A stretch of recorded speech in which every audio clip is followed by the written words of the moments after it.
Prvi dani su bili najljepši dani. Ovako, ja sam taj dan išla u Mostar u školu i kad sam se vratila iz škole, moja starija ova sestra Zdenka rekla mi je: Vicka, tražili ste Mirjana i Ivanka, jer ono kako su one došle tu preko ljeta kod svojih babe i dede u kući, onda smo se mi sastavali često pa bi ovako malo prošetali. I onda je rekla moja sestra, Vicka je bila u staru školu, malo je legla, kad se ona ustane ja ću reći da ste vi tražili.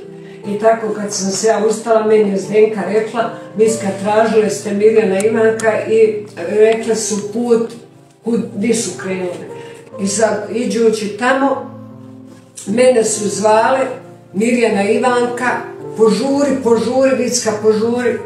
A prije toga sam ja srela Mariju i pitala sam Marija, ajde s nama malo šetnjala i rekla da treba ići nešto obaviti s mamom u polju i tako. I onda sam ja krenula sam.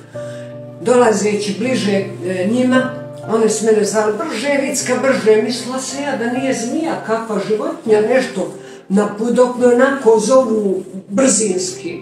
Ja sam se primakla, kad su oni meni rekle: Vicka Gospa, ja sam bacila one papče s noga i pobjegla i stala i jednom odmakla sam se, kažem, stvarno nešto s njima nije u redu. Kakva Gospa, šta je njima?